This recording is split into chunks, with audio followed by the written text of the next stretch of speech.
Magandang araw po sa inyong lahat. Depende po sa inyong panonood ng sermon na ito.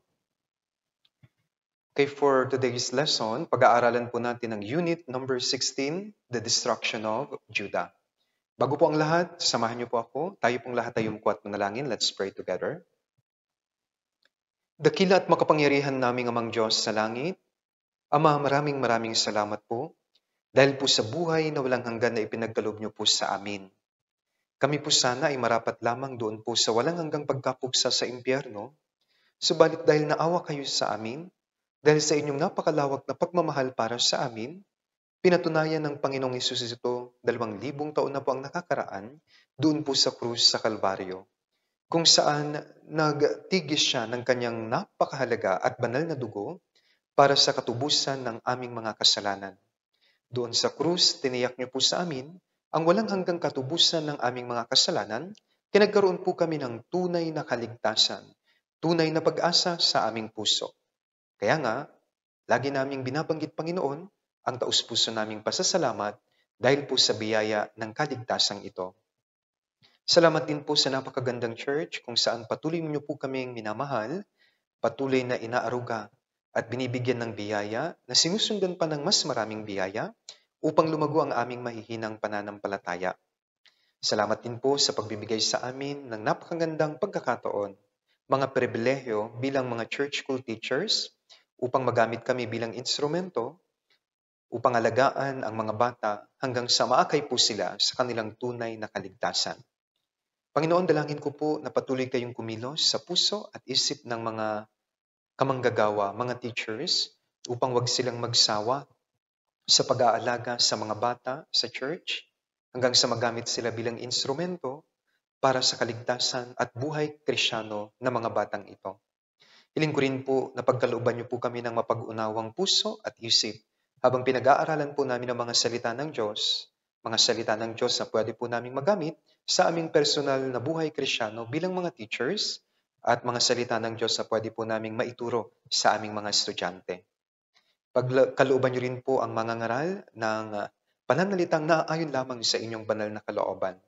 Hiling ko rin po, Ama, na nawa lumawak pa ang nasasakupan ng Ebanghelyo dito po sa bansang Pilipinas at mas ma-equip, maturuan, matrain ang mga teachers upang maging effective po sila sa ministry na ito. Mula po sa simula hanggang sa matapos ang aming pag-aaral ng salita ng Diyos, hiling ko po, Panginoon, na ang banal na Espiritu ang magturo at gumabay sa amin. Ito po ang aming dalangin sa pangalan ng Panginoong Hesukristo. Amen. Okay, umpisan po natin ang ating pag-aaral dito po sa unit number 16. Our main scripture is found sa 2 Kings chapter 25 from verse 1 to 17 at parallel po siya sa 2 Chronicles 36 verse 11 to verse 21. Mahaba pero kailangan ko pong basahin.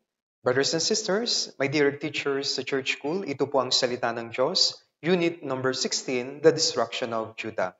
I will read first 2 Kings chapter 25 from verse 1. Sa ikasyam na taon ng kanyang paghahari, sa ikasampung araw ng ikasampung buwan, si Nebukadnezar na hari ng Babylonia ay dumating kasama ang lahat niyang hukbo laban sa Jerusalem.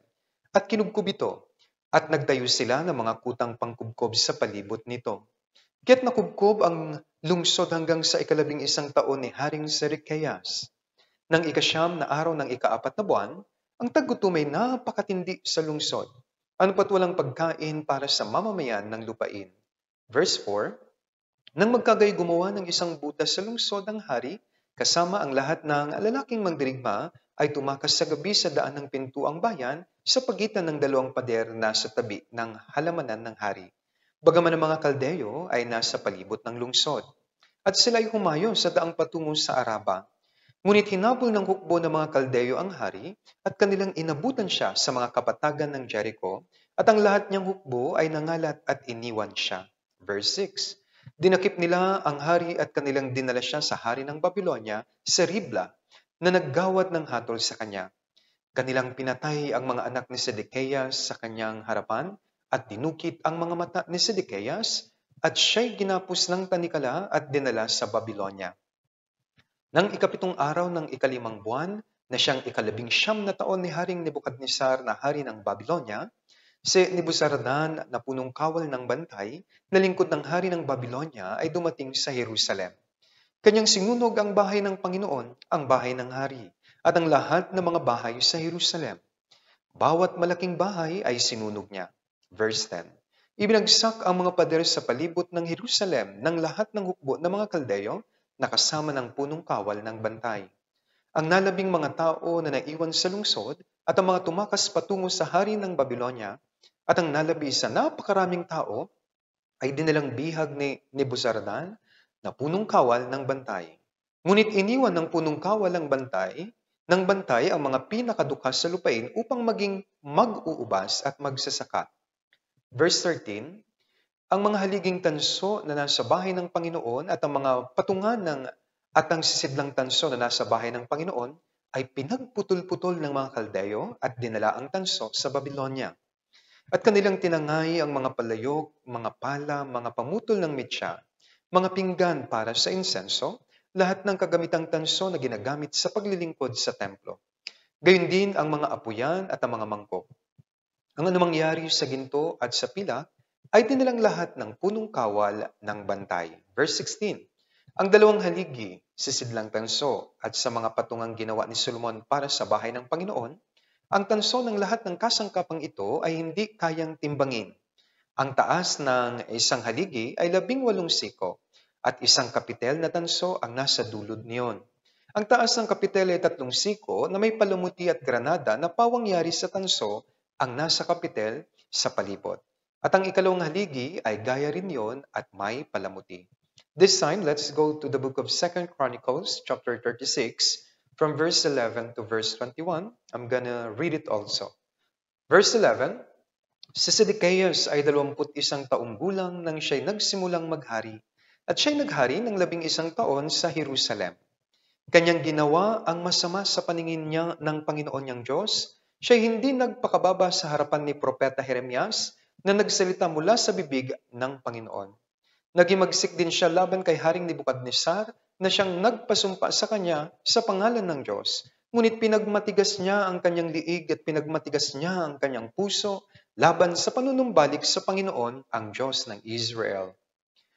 Verse 14, bukod dito'y lahat ng mga namumunong pari at ang taong bayan ay gumawa ng maraming paglabag at sumunod sa lahat ng karumal-dumal ng mga bansa. Kanilang dinumihan ang bahay ng Panginoon na kanyang itinalaga sa Jerusalem. At ang Panginoon, ang Diyos ng kanilang mga ninuno, ay paulit-ulit na nagsugo sa kanila sa pamamagitan ng kanyang mga sugo, sapagkat siya'y may habag sa kanyang bayan at sa kanyang tahanang dako. Ngunit patuloy nilang tinuya ang mga sugo ng Diyos. Hinamak ang kanyang mga salita at nililibak ang kanyang mga propeta hanggang sa ang puot ng Panginoon ay tumindi laban sa kanyang bayan hanggang sa wala ng lunas. 17. Kaya't dinala nila sa kanila ang hari ng mga Kaldeo na siyang pumatay sa kanilang mga kabataang lalaki sa pamamagitan ng tabak sa bahay ng kanilang santuaryo at hindi naawa sa binata o sa dalaga, sa matanda o sa may uban. Kanyang ibinigay silang lahat sa kanyang kamay. Lahat ng mga kagamitan sa bahay ng Diyos, malaki at maliit, ang mga kayamanan sa bahay ng Panginoon, at ang mga kayamanan ng hari at ng kanyang mga pinuno ay dinala niyang lahat sa Babylonia. At sinunog nila ang bahay ng Diyos at ginaba ang pader ng Jerusalem. At sinunog sa apoy ang lahat ng mga palaso nito at sinira ang lahat ng mahalagang sisidlan nito. Kanyang dinalang bihag sa Babylonia ang mga nakatakas sa tabak at sila'y naging alipin niya at ng kanyang mga anak hanggang sa pagkatatag ng kaharian ng Persia. Upang matupad ang salita ng Panginoon sa pamamagitan ng bibig ni Jeremias hanggang sa matamasa ng lupain ang mga sabat nito. Sa lahat ng mga araw na ito ay naiwang wasak.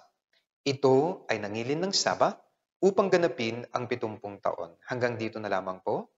Okay, let's go to the introduction. Sa unit number 11, napag-aralan po natin yun pong destruction ng Israel by Assyria in 722 BC. Dahil yung pong Israel, they strayed from the Word of God at nagpatuloy sila sa pagkakasala till the very last day na winasak sila sa kamay ng kanilang mga kaaway.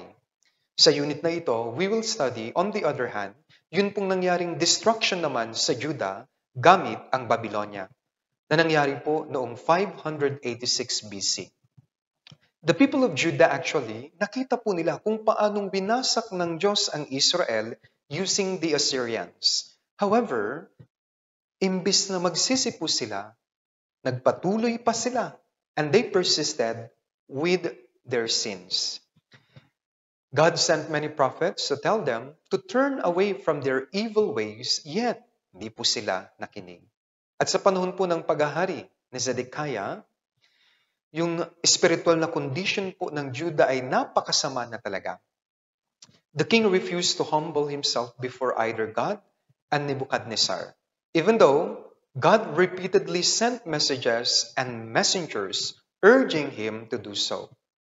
Bilang resulta, yun pong Jerusalem, it fell in the hands of Babylon and lost three cornerstones ng kanilang buhay. Ito po yung temple, ito po yung monarchy o yung pamumuno nila, maging yung kanilang land o yun pong lupain. Kaya to further understand this unit, first we will study the reason behind the destruction of Judah, and from it, we will draw lessons from our Christian life. Okay, linawin ko po muna. Alam nyo, during the time of King Solomon, dahil sa kanyang pagkakasala, nahati ang bansang Israel. During the time of David, nagkaroon po sila ng tinatawag na United Kingdom. Pero dahil nagkasala si King Solomon, pinarusahan sila ng Diyos at nagkaroon po ng divided kingdom. Sa taas, North Israel and South Judah sa baba. Ang pinag-uusapan po natin ngayon ay ang South Judah. Ito yung pagkawasak nila dahil po sa pagkakasala nila sa Diyos at patuloy na pagtalikod sa salita ng Diyos. Ngayon, ano po yung mga reasons? Point number 1, reasons of Judah's destruction. In order to understand the reason behind the destruction of Judah, one must carefully read and study the book of the prophets, especially the book of Jeremiah. Bakit? Dahil ang book of Jeremiah was primary or written primarily bilang mensahe tungkol po sa judgment ng Judah because of their rampant sins. Kaya kung titignan sa Jeremiah chapter 17, detalyado po nga sinabi doon ang patungkol po sa kasalanan ng Judah. Yun ang dahilan kung bakit dumating sa kanila ang pagkawasak, kung bakit sila pinarusahan ng Diyos. Kaya tignan natin ang Jeremiah chapter 17. If you have your own Bible, please open sa book of Jeremiah chapter 17, verse 2 to verse 3. Ang unang kasalanan po nila ay ang sin of idolatry. Babasahin ko po, verse 2 and 3. Habang naalala ng kanilang mga anak ang kanilang mga dambana at mga asyera sa tabi ng bawat lunti ang punong kahoy at sa mga matataas na burol, sa mga bundok sa kaparangan, ang lahat mong kayamanan at ari-arian ay aking ibibigay na samsam bilang halaga ng iyong kasalanan sa iyong buong nasasakupan. Kaya during those times, Judah talaga was in rampant idolatry. They had almost completely abandoned yun pong salita ng Diyos at yung kanyang mga utos. And because of idolatry, Jeremiah compared Judah sa isang prostitute. Tignan natin Jeremiah chapter 2 verse 8. Babasahin ko rin po, hindi sinabi ng mga pari, nasaan ang Panginoon? Silang nagsisihawak ng kautusan ay hindi nakakilala sa akin. Ang mga pinuno ay sumuway sa akin at ang mga propeta ay nagsalita ng propesiya sa pamamagitan ni Baal at nagsisunod sa mga bagay na walang pakinabang. Ngayon, punta tayo sa verse 20. Jeremiah 2, verse 20. Sapagkat matagal ng panahong binasag ko ang iyong pamatok at ang mga gapos mo'y nilagot. Ngunit iyong sinabi, hindi ako maglilingkod. Sapagkat sa bawat mataas na burol at sa ilalim ng bawat lunti ang punong kahoy, ay yumuko kang tulad sa mahalay na babae. Kaya God had promised during the time of Moses na talagang severely ipapunish niya, paparusahan po niya, yun pong kasalanan ng idolatry, pagsamba sa mga Diyos-Diyosan. At si Jeremiah, nag-warn siya sa Judah that God's judgment was at hand dahil po sa kanilang idolatry. From the time of Moses, among po sa mga negative commandments sa 10 commandments, ibig sabihin yun pong do not, idolatry was included, and the people of Judah knew this well. Alam po nila ito. In the book of Leviticus, Moses laid to them lahat po ng sumpa kapag sila po ay sumamba sa mga Diyos-Diyosan. However, Judah was stiff-necked, napakatigas ng kanilang ulo. Tingnan natin, Leviticus chapter 26, verse 1. Malinaw, sabi po dito, huwag kayong gagawa para sa inyo ng mga Diyos-Diyosan, ni magtatayo kayo ng larawang inanyuan o haliging pinakaalala, ni huwag kayong maglalagay ng batong inanyuan sa inyong lupain, upang inyong yukuran nito, sapagkat ako ang Panginoon ninyong Diyos. Let's turn to verse 30 to 31, same chapter. Babasahin ko rin po. Sisirain ko ang inyong matataas na dako at aking wawasakin ang inyong mga dambana. Itatapon ko ang inyong mga bangkay sa mga bangkay ng inyong mga Diyos-Diyosan at kapuputan kayo ng aking kaluluwa. At gigibain ko ang inyong mga lungsod at ang inyong mga santuaryo. At hindi ko aamuyin ang inyong mababangong samyo. Gagawin kong ilang ang lupain at ang inyong mga kaaway na nakatira roon ay magtataka. Kayo aking ikakalat sa mga bansa at pagbubunutan ko kayo ng tabak sa hulihan ninyo at ang inyong lupain ay magiging isang ilang at ang inyong mga lungsod ay basurahan. In fact, the same sin was committed by Israel, and they were judged by God severely using the hands of the Assyrians. Kaya dun po sa North Israel, nakita ito ng Judah. Nagkasala rin po sila paulit-ulit sa pagsamba sa mga Diyos-Diyosan. Eyewitness ang Judah sa pangyayaring ito. However, most of the kings of Judah and the people did not listen. Even during the time of King Zedekiah, in our main text in this unit, he didn't heed and listen to the words of God sent through Prophet Jeremiah. Kaya kung babalikan po natin sa ating main scripture, 2 Chronicles 36 verse 11 to 12, sabi dito, si Zedekiah ay 21 taong gulang nang siya'y nagsimulang maghari at siya'y naghari ng 11 taon sa Jerusalem. Verse 12, kanyang ginawa ang masama sa paningin ng Panginoon niyang Diyos, siya'y hindi nagpakababa sa harapan ni Propeta Jeremias na nagsalita mula sa bibig ng Panginoon. Alam niyo po, the Lord couldn't continue to overlook the stubbornness and sin of Judah, and thus sent prophet like Jeremiah to confront the people of their sins against him. The people refused to listen to the prophets, nor did they repent of their sins. God had delivered Judah from destruction on countless occasions, but His mercy was at its end sa panahong ito. And as a result, King Nebuchadnezzar and the Babylonian Empire destroyed Judah as a fulfillment of God's prophecy and curse because of disobedience. Tignan din natin sa ating main scripture, 2 Chronicles 36 verse 17 to 19.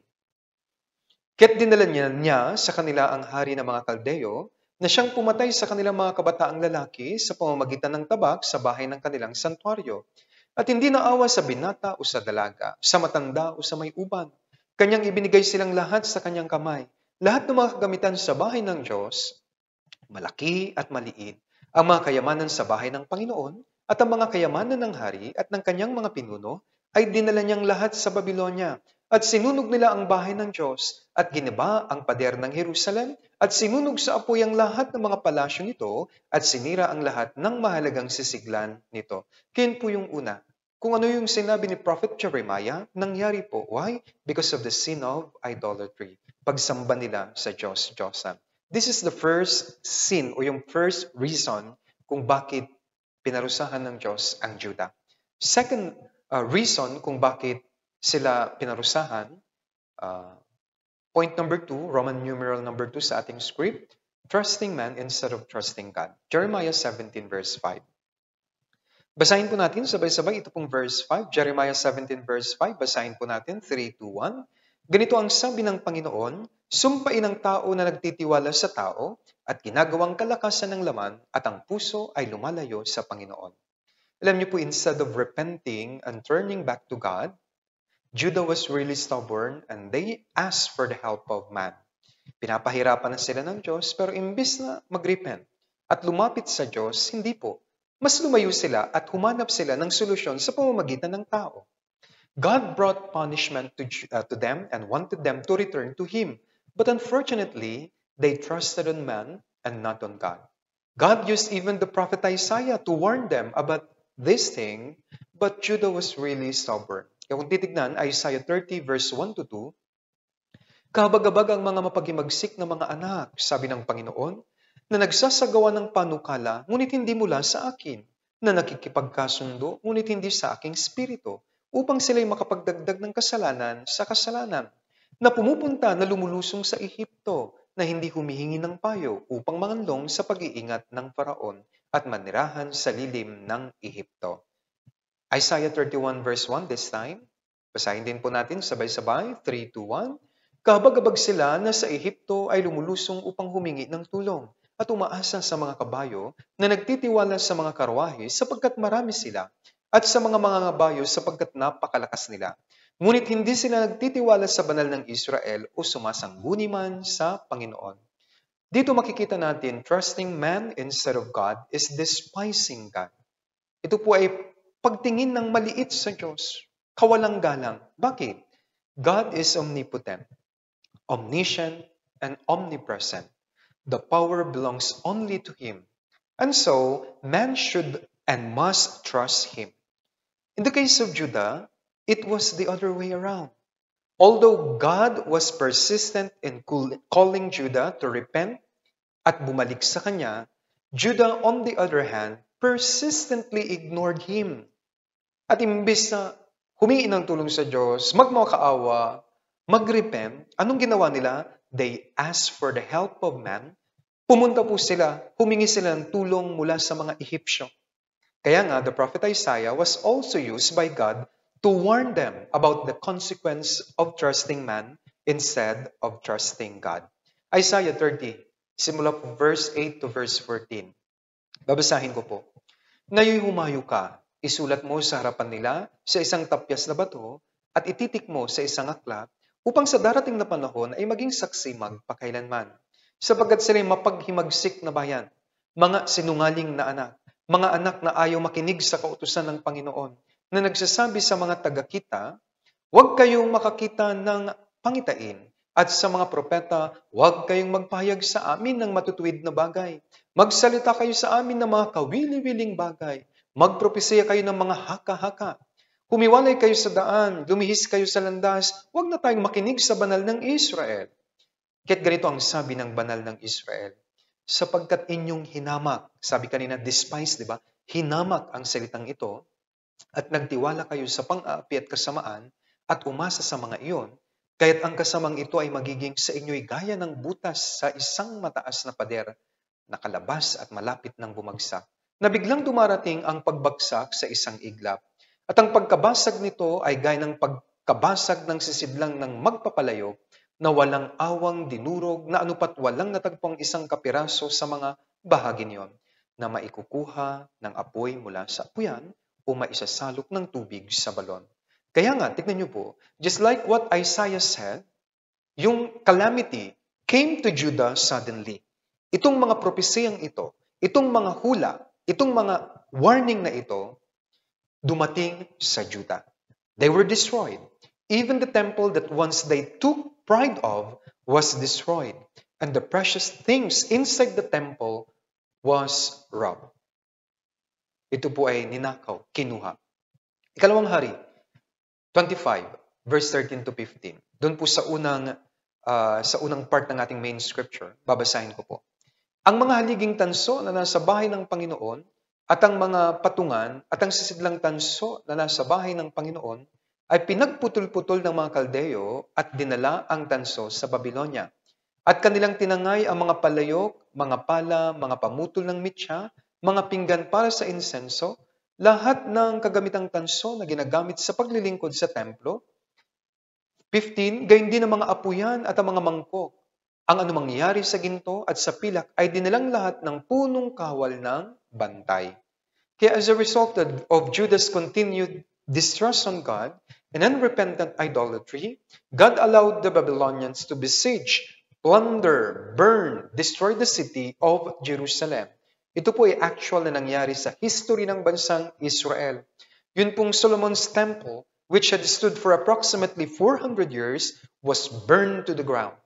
The prophet Jeremiah, an eyewitness of these events, wrote the book of Lamentation as a lament for what occurred to Judah and Jerusalem. Kaya nga naisulat po ni Jeremias ang panaghoy. Nasaksihan niya yung pagkawasak ng Judah. At dahil po sa sama ng kanyang loob, umiyak siya at naisulat po niya ang panaghoy. Panaghoy chapter 1 verse 1 to 3. Anong sabi niya? Kay lungkot na nakaupong nag-iisa ang lungsod na dating puno ng mga tao. Sila naging parang isang balo. Siya na dating dakila sa gitna ng mga bansa, siya na dating prinsesa ng mga lalawigan ay naging alipin. Siya'y umiyak ng mapait sa gabi. May mga luha na sa kanyang mga pisngi. Sa lahat ng kanyang mangingibig ay wala ni isa mang sa kanya'y umaaliw. Lahat ng kanyang mga kaibigan sa kanya ay nagtaksil. Sila'y naging mga kaaway niya. Ang Juda ay dinilang bihag sa ilalim ng pagdadalamhati at mabigat na paglilingkod. Siya'y naninirahan sa gitna ng mga bansa, ngunit walang natagpuan na mapagpapahingahan. Inabutan siya ng lahat ng humahabol sa kanya sa gitna ng pagkabalisa. Tignan niyo po ang Juda. Dinispise, minaliit po nila, hinamak po nila ang Diyos. Humingi sila ng tulong sa ibang tao. Anong ginawa ng Diyos? Lahat noon inalis ng Diyos. Kahit yung templo nila na pinagyayabang po nila, inalis yun lahat ng Diyos. Yan po yung pangalawang kasalanan ng South Judah, ng Judah. Kaya sila pinarusahan ng Diyos. Let's go to the third sin na ginawa po nila. Ito yung pangatlong dahilan kung bakit winasak ang Judah. Ito po yung breaking of the Sabbath rest. Tignan natin sa Jeremiah 17 verse 22 to 23. Huwag din kayong maglabas ng pasan sa inyong mga bahay sa araw ng Sabat, o gumawa man kayo ng anumang gawain, kundi inyong ipangili ng araw ng Sabat, gaya ng iniutos ko sa inyong mga ninuno. Gayon may hindi sila nakinig o ikiniling man ang kanilang pandinig, kundi pinagmatigas ang kanilang ulo upang wag silang makinig at tumanggap ng turo. Another reason why Judah was destroyed is to fulfill the Sabbath rest of the land. According to the Bible, God warned the Israelites that if they didn't keep the Sabbath, He would remove them from the land. The Sabbath was a time when the land was not to be farmed, and God promised to provide for the people. Kasi sabi ng Diyos noon, pagpapahingayin nyo rin yung lupa. Huwag kayong mag-aalala. Pararamihin ko ang ani nyo para hindi kayo mag-alala sakaling nagbigay kayo ng rest o ng Sabbath sa lupa. Nangako ang Diyos, Levitico chapter 25 verse 2 to 7. I will read it also. Magsalita ka sa mga anak ni Israel at sabihin mo sa kanila, pagdating ninyo sa lupaing ibinibigay ko sa inyo, ang lupain ay mangingilin ng isang Sabat sa Panginoon. 6 na taong hahasikan mo ang iyong bukid at 6 na taong pupungusan mo ang iyong ubasan at titipunin mo ang kanyang bunga. Subalit ang 7 taon ay magiging ganap na kapahingahan sa lupain, isang Sabat sa Panginoon. Huwag mong hahasikan ng iyong bukid, ni pupungusan ng iyong ubasan. Huwag mong aanihin ang kusang tumubo sa iyong inanihan, at huwag mong titipunin ang mga ubas ng inyong ubasan na hindi mo inalagaan. Iyon ay magiging taon ng ganap na kapahingahan sa lupain. At ang bunga sa Sabat ng lupain ay magiging pagkain mo at ng iyong aliping lalaki at aliping babae, ng iyong upahang lingkod, ng mga dayuhang naninirang kasama mo, ng iyong hayupan at ng mababangis na hayop na nasa iyong lupain. Lahat ng bunga niyon ay magiging inyong pagkain. Kaya although God promised to provide for the Israelites, they were commanded to give the rest to the land on the 7th year. To ease up their worries, God promised them that He would triple their harvest on the 6th year. But they did not hold on to the promise of God. Ito yung pangako ng Diyos. Para di kayo mag-alala, triple yung ibibigay kong bunga. Levitico 25 verse 21. Basahin po natin, sabay-sabay. 3, 2, 1. Aking iuutos ang aking pagpapala sa inyo sa 6 na taon at magkakaroon ng bunga para sa 3 taon. And so, they robbed the land of its Sabbath, and Jeremiah clearly prophesied about it. Hindi nila sinunod ito, kaya ninakawan po. Parang ninakaw po nila yung Sabbath. At yun po ay binilang lahat ng Diyos. Ito po ay nagtotal ng 70 years. Jeremiah 25 verse 9 to 11. Ito yung propesiya ni Jeremiah. At talagang nagkatotoo ito dun po sa destruction of Judah. Verse 9, tatawagin ko ang lahat ng mga lipis sa hilaga at si Nebukadnezar na hari ng Babylonia, ang aking lingkod. Dadalhin ko sila laban sa lupain ito at sa mga mamayan nito at laban sa lahat ng mga bansang ito sa palibot. Ganap ko silang lilipulin at gagawin ko silang kasuklam-suklam. Pagsisitsitan at isang walang hanggang kakutyaan, sabi ng Panginoon. Verse 10, bukod dito ipapawiin ko sa kanila ang tinig ng kasiyahan at ang tinig ng katuwaan, ang tinig ng lalaking ikakasal at ang tinig ng babaeng ikakasal, ang ingay ng mga batong gilingan at ang liwanag ng ilawan. Ang buong lupaing ito ay magiging guho at katatakutan At ang mga bansang ito ay maglilingkod sa hari ng Babylonia sa loob ng 70 taon. Kaya nga, just as what was prophesied here in the book of Jeremiah, God brought down the judgment to Judah, and the people became captive and were exiled in Babylon for 70 years. The Babylonian exile was the direct result of God's calling the Babylonians from Mesopotamia to judge the sinful people of Judah. Just as what was written, God fulfilled it. The people of Judah had become complacent, believing that God will never bring judgment on his own people. They were wrong, for they went into captivity for 70 years before returning to the land. Sa ating main scripture, nagkatotoo po ang hula. 2 Chronicles 36 verse 20 to 21. Basahin po natin sabay-sabay. 3, 2, 1. Kanyang dinalang bihag sa Babylonia ang mga nakatakas sa tabak, at sila naging alipin niya at ng kanyang mga anak hanggang sa pagkatatag ng kaharian ng Persia. Upang matupad ang salita ng Panginoon sa pamamagitan ng bibig ni Jeremias, hanggang sa matamasa ng lupain ng mga sabat nito, sa lahat ng mga araw na ito ay naiwang wasak. Ito ay nangilin ng sabat upang gapanapin ang 70 taon. So these are among the many sins of Judah that brought God's judgment of destruction upon them. Actually, marami silang kasalanan, pero ang tatlong ito ang pinaka-outstanding. Kaya kailangan po silang parusahan ng Diyos. Since God is a holy God and righteous, naturally, He is faithful to His words.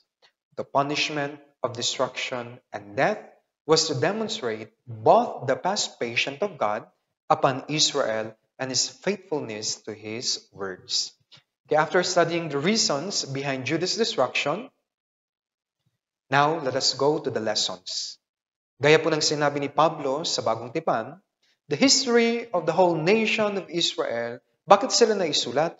Para maging halimbawa sa atin, bilang admonition and guidance para sa atin na dinatnan ng katapusan ng panahon. This is well written dito po sa 1 Corinthians 10 verse 11. Well written and well explained. Unang Korinto chapter 10 verse 11. Ang mga bagay na ito ay nangyari sa kanila, Israel, bilang halimbawa at nasulat bilang pangaral sa atin na dinatnan ng katapusan ng panahon. Israel, sa pamamagitan ng topic natin, yun pong baba, South Judah. Kaya yung nangyari sa kanila ay magiging aral para po sa atin. Kaya this time, kukunin po natin yung mga lessons mula po sa nangyaring pagkawasak ng Judah. There are many lessons that can be learned from the destruction of Judah, so let us study them, or some of them, one by one. Ito po yung unang lesson. Remember this one, my dear teachers. God withdraws His power among His people because of sin. Dahil po sa kasalanan, nawawala sa atin yung power ng Diyos. Ikalawang Kronika, 36 verse 11 to 12. Balikan natin ang ating main scripture. Verse 11 to 12. Si Sedekias ay 21 taong gulang nang siya'y nagsimulang maghari. At siya'y naghari 11 taon sa Jerusalem. Kanyang ginawa ang masama sa paningin ng Panginoon niyang Diyos. Siya'y hindi nagpakababa sa harapan ni Propeta Jeremias na nagsalita mula sa bibig ng Panginoon. Kaya first, King Zedekiah did evil in the sight of God at hindi pa siya nag-repent. 2 Chronicles 36:14. Bukod dito ay lahat ng mga namumunong pari at ang taong bayan ay gumawa ng maraming paglabag at sumusunod sa lahat ng karumal-dumal na mga bansa. Kanilang dinumihan ang bahay ng Panginoon na kanyang itinalaga sa Jerusalem. Kaya next year, dito po sa verse 14, nakakabasa ko, yun pong mga officials sa Israel, the priests and the people, followed, sabi dito, all the abominations of the nations around them and defiled the house of God. Dinumihan nila ang bahay ng Panginoon. Sumunod sila, sabi po, sa mga karumal-dumal, mga Diyos-Diyosan, mga karumal-dumal na gawa ng mga bansang nakapaligid sa kanila. Next, 2 Chronicles 36:16. Ngunit patuloy nilang tinuya ang mga sugo ng Diyos. Hinahamak ang kanyang mga salita at nililibak ang kanyang mga propeta. Hanggang sa ang puot ng Panginoon ay tumindi laban sa kanyang bayan hanggang sa wala ng lunas. And finally, here in verse 16, they mock, despise, scoff at God's words and His messengers, the prophet. Ang pagkakasabi, tinuya nila, patuloy nilang tinuya yung mga sugo ng Diyos, hinamak ang kanyang salita, nilibak ang kanyang mga propeta. And as a result of these sins, God withdrew His power on them. Even His glory left from the temple in Jerusalem.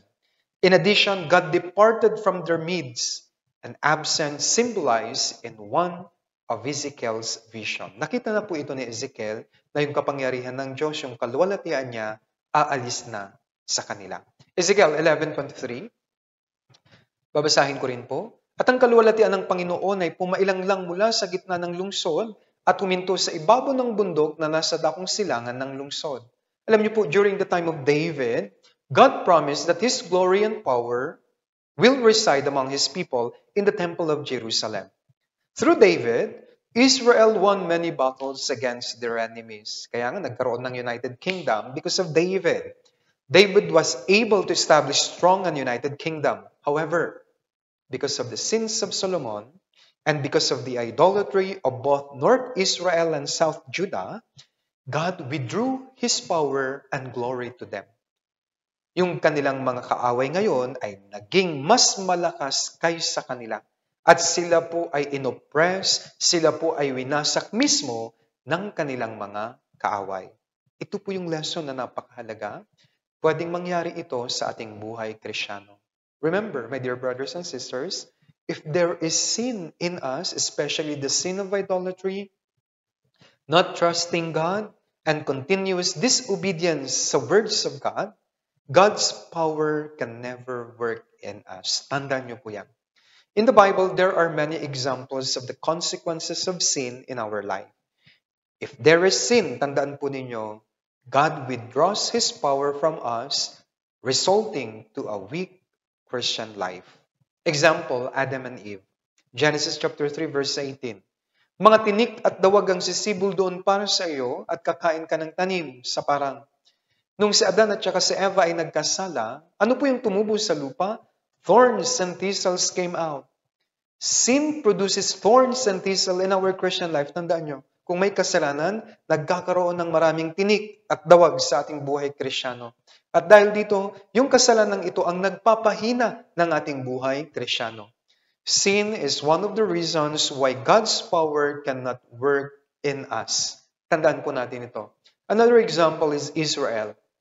Sa Bilang 33 verse 55, ngunit kung hindi nyo palalayasin ang mga naninirahan sa lupain, sa harap ninyo ay magiging parang mga puwing sa inyong mga mata at parang mga tinik sa inyong mga tagiliran at ang mga ititira ninyo sa kanila at kanilang guguluhin kayo sa lupaing pinaninirahan ninyo. During the time of Moses, alam niyo po, God told Israel to drive the inhabitants of Canaan. However, Israel did not obey, and as a result, kapag may mga kasalanang nagagawa ang Israel, especially kung nakakagawa sila ng kasalanan ng pagsamba sa Diyos-Diyosan, yung kanilang mga kaaway bigla lalakas at nagiging mas malakas sa kanila at ang mga kaaway na ito ang nagsilbing dawag at tinik sa kanilang landas at sa kanilang buhay. Brothers and sisters, if we have sin in our Christian life, tandaan nyo ito, especially secret sin as a church school teachers, how can you expect the power of God in your ministry? How can you expect the hands of God to touch the lives of your students? No wonder why sometimes, because of unresolved sins, instead of the blessing and joy brought by the ministry in the church school, some teachers are having hard time and the ministry becomes thorns and thistles to them. Or in worst case, tandaan nyo ito, baka ikaw ang nagiging dawag at tinik sa ministry at sa iyong mga estudyante at minsan sa kapwa mo mga teachers. Kaya kung ako sa inyo, makikiusap po ako para magtagumpay ang ating ministry sa church school, dapat kung may mga secret sin, mag-repent na tayo, sabihin natin sa Diyos at talikuran na po natin ito. Why? Ang unang lesson, if there is sin, walang power ang Holy Spirit sa atin. Pangatlong example, sin of Achan. Sa Joshua chapter 7, verse 11 to 12, Ang Israel ay nagkasala at kanilang nilabag ang tipan na aking iniutos sa kanila.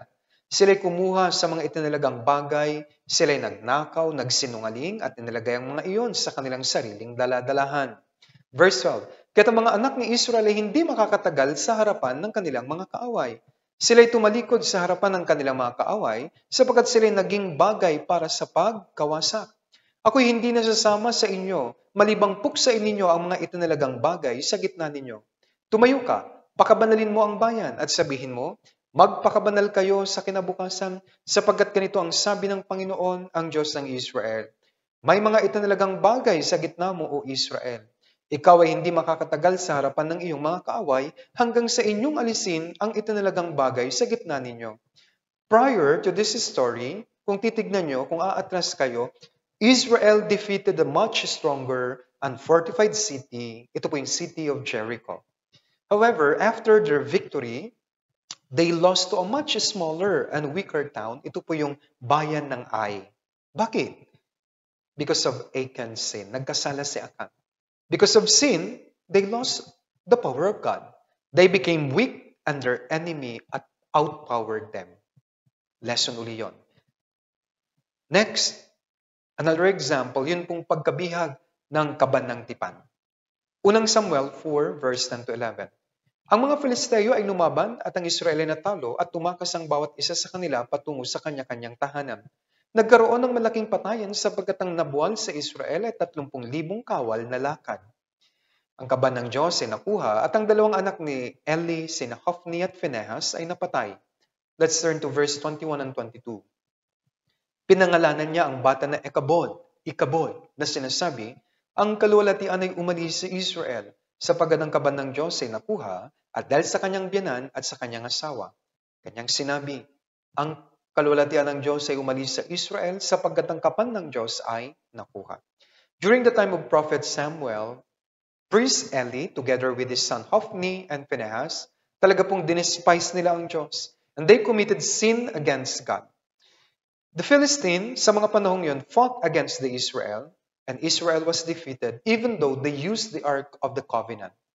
From the time of Moses, Joshua, and even during the time of Judges, early part, the Ark of Covenant was a symbol of God's presence and deliverance for Israel against their enemy. Dahil may kaban ng tipan sila, dala-dala na nananalo po sila. However, dito po, due to the sin of priest Eli's children and the Israelites, yung kaban ng tipan, it was captured and the glory of God departed from Israel. Kaya nga sinabi, Ikabud, ang kaluwalhatian ay umalis sa Israel. Bakit? Dahil sa kasalanan. From these stories, nagbigay ako ng iba't ibang halimbawa sa lumang tipan. Ano po yung sinasabi ng Diyos sa atin? Ang sinasabi niya, if we have sinned, His power cannot work in us and we become really weak in our Christian life. So as for the case of the Israelites, even though they used the Ark of the Covenant, they were defeated by the Philistines because God's power departed them already. In our main text, the Temple of Jerusalem, where God once put His name and glory, was destroyed by the Babylon. Much in the same way, even though we are very zealous in teaching and guiding our students, if there is sin amongst us, my dear teachers, God's power can never work in our ministry. At the end of the day, you can be used by man, pero hindi ng Diyos. Next lesson. God knows the danger of sin. That is why He warns and protects us. Sa lesson na ito, makikita po natin ang napakalawak na puso ng Diyos. Balikan natin ang 2 Chronicles 36 verse 15. At ang Panginoon, ang Diyos ng kanilang mga ninuno ay paulit-ulit na nagsugo sa kanila sa pamamagitan ng kanyang mga sugo, sapagkat siya'y may habag sa kanyang bayan at sa kanyang tahanang dako. God knows the danger and consequence of sin. That is why God does many ways to warn and at the same time to protect us. Una, to warn and protect us from sin, God sends His prophets and servants. God sent many prophets to warn Judah, to tell them to turn from their evil ways, from continuing in their sins. God did not want His beloved people to perish because of their sins. Even during the time of our Lord Jesus Christ, He mentioned about this truth in the scripture. Mateo 23 verse 37. Sabi niya, O Jerusalem, Jerusalem, na pumapatay ng mga propeta at bumabato sa mga sinusugod sa kanya. Makailang ulit kong ninais na tipunin ng iyong mga anak na gaya ng pagtitipon ng inahing manok sa kanyang mga sisiw sa ilalim ng kanyang mga pakpak at ayaw ninyo. Much in the same way, to warn and protect you and me, God sends and teaches us His words through His ministers. Ikalawang Timoteo 3:16. Ang lahat ng mga kasulatan ay kinasihan ng Diyos at mapapakinabangan sa pagtuturo, pagsaway, pagtutuwid at sa pagsasanay sa katwiran. Kaya nga, to protect you, tinuturuan ka ng Diyos. Sa mga sermon, sasawayin po kayo, itutuwid po kayo kasi gusto ng Diyos, masanay kayo sa katwiran at dumaan sa landas ng katwiran. Next, to warn and protect us from sin, God is long-suffering. Ikalawang Pedro 3 verse 9. Basahin po natin sabay-sabay. 3, 2, 1. Hindi mabagal ang Panginoon tungkol sa kanyang pangako na gaya ng kabagalang tinuturing ng iba, kundi matyaga sa inyo na hindi niya ibig na sino man ay mapahamak, kundi ang lahat ay dumating sa pagsisisi. God has no delight in the destruction of the wicked. He also does not delight when His people are suffering. God wants the unsaved to repent so that they can receive their salvation, and at the same time, God wants His children to repent to restore good fellowship with Him. Sa Book of Lamentation, Jeremiah wrote that God is never happy when someone suffers dahil po sa kasalanan. Panaghoy 3:33. Sapagat hindi niya kusang pinahirapan o ang mga anak ng mga tao ay sinasaktan man. And finally, to warn us and protect us from sin, God gives us time to repent. Grabe talaga ang puso ng Diyos. Tignan natin ang mga example. Una, si Adan. Genesis 3:9, tinawag ng Panginoong Diyos ang lalaki at sa kanya ay sinabi, saan ka naroon?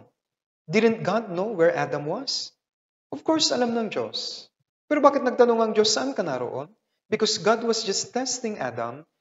God was just giving him time to repent of his sins. Next, Cain. Genesis 4:9. At sinabi ng Panginoon kay Cain, nasan si Abel na iyong kapatid? At sinabi niya, ewan ko, ako ba'y tagapagbantay ng aking kapatid? Didn't God also know where was Abel and what happened to him? Of course, God knew. But He was just also giving Cain chance to confess his sins. At upang magsisi siya. Ngayon, tingnan natin si Judas. Even Judas, God waited for him until the end. Para po siya mag-repent. Pero anong nangyari? Hindi nag-repent si Judas. Sa John 13 verse 1, sa huling parte, sila ay kanyang minahal hanggang sa katapusan. You know what? Jesus loved all His disciples until the end, including Judas. However, Judas rejected the love of God until the end. Just like Judas, if until the end people do not repent, God's judgment will fall upon them. This leads me to the next lesson. Letter C, unrepentant heart always pays terrible price. Balikan natin ang ikalawang Kronika 36:19-20. At sinunog nila ang bahay ng Diyos at kinaba ang pader ng Jerusalem at sinunog sa apoy ang lahat ng mga palasyo nito at sinira ang lahat ng mahalagang sisidlan nito. Kanyang dinalang biyag sa Babylonia ang mga nakatakas sa tabak at sila naging alipin niya at ng kanyang mga anak hanggang sa pagkatatag ng kaharian ng Persia. As mentioned earlier, Judah was destroyed because of the sin of idolatry, not trusting God, and the breaking of Sabbath rest for the land. But as we all know, God is a merciful and loving God. These sins can be forgiven. However, it was their impenitent heart which really led to the destruction and captivity. Another lesson that can be drawn from this unit is that unrepentant heart always pays a terrible price. Kung walang pusong nagsisisi, ay talaga babagsak sa iyo ang kahatulan ng Diyos. God waited for Judah to repent. But until the end, they ignore God's prophet and turn their back to God. I-connect natin as a child of God. As a child of God, if we sin, our fellowship with God is broken. And also, there is God's discipline. However, if we do not repent, our salvation cannot be lost, but our Christian life will suffer. We become weak and powerless in our Christian life. Kaya sabi sa Apocalypse chapter 2, verse 4 to 5, ngunit ito ang hindi ko gusto laban sa iyo. Iniwan mo ang iyong unang pag-ibig. Kaya't alalahanin mo kung saan ka nahulog, magsisi ka at gawin mo ang mga bagay na ginawa mo noong una. Kung hindi, darating ako sa iyo at aalisin ko ang iyong ilawan mula sa kinalalagyan nito, malibang magsisi ka. If we do not repent, the Holy Spirit cannot work in us and through us. We lost the appetite in the words of God. And since our fellowship is broken with God, naturally, putol din ang fellowship natin sa mga kapatiran. As a result, apektado ang church. Evangelism will be affected since it is done by the whole church. Next, as a sinner, God has already finished the work of salvation. We all know God desires all men to be saved and to come to the knowledge of the truth. Who receive salvation? Those who have genuine repentance. The love of God can be understood by people who have repentant heart. But if until the end, people do not repent, the wrath and judgment of God will fall on them. Sabi sa Roma, chapter 2, verse 4, o hinahamak mo ang mga kayamanan ng kanyang kabutihan, excuse me, pagtitiis at pagtiyaga, na hindi mo nababatid ng kabutihan ng Diyos ang umaakay sa iyo sa pagsisisi. Verse 5, ngunit ayon sa iyong katigasan at pusong hindi nagsisisi, ay nagtitipon ka para sa iyong sarili ng puot sa araw ng kapuutan at pagpapahayag ng matuwid na paghuhukom ng Diyos. Until now, God is long-suffering because He does not want anyone to go to hell. If a sinner repents, then God will happily accept and forgive him. Kasi sabi sa awit 51:17, basahin po natin sabay-sabay, 3, 2, 1, ang mga hain sa Diyos ay bagbag na diwa, isang bagbag at nagsisising puso, o Diyos, ay hindi mo hahamakin. So the key lesson in this unit is the issue of repentance. God wants sinners to repent from their sins and be saved. In addition, if children of God fall into the trap of sin, all we have to do is to repent. If we fall, all we have to do is to repent. Do not be like the people of Judah. We must always have a contrite and humble heart before God. Hanggang dito na lamang po. Additional insight about this unit.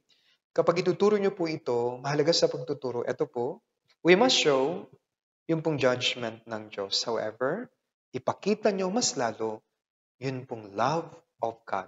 Kung gaano kalawak ang kanyang puso.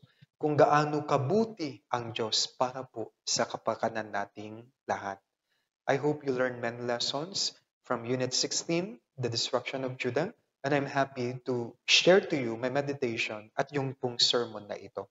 Marami pong salamat. This time, manalangin na po tayong lahat. Let's all pray together. Dakilang Diyos, makapangyarihan sa lahat, maraming salamat po. Salamat sa kasaganaan ng salita ng Diyos sa aming panahon. Salamat sa patuloy naming pakikinig ng mga salita ng Diyos. Salamat sa turo, Panginoon. Tulungan niyo po kami na pagkatapos po naming malaman ang inyong banal na kalooban, ay magkaroon po kami ng pagnanais na isabuhay ito sa aming buhay Kristyano upang ang kapangyarihan ng salita ng Diyos ay mahayag sa aming buhay. Dalangin ko patuloy, Panginoon, ang mga minamahal na mga teachers ng Philippine Life Word Mission Church School Ministry na nawa ang ministering ito ay mapakinabangan po nila at maging kagalakan sa kanilang puso. Nawa sa pamamagitan ng ministry na ito ay lumago ang kanilang pananampalataya. Higit sa lahat, sa pamamagitan ng ministry ito ay patuloy silang makapagbigay ng kaluwalhatian sa dakilang pangalan ng Diyos. Ito po ang aming dalangin sa pangalan ng Panginoong Hesukristo. Amen. Marami pong salamat sa inyong lahat.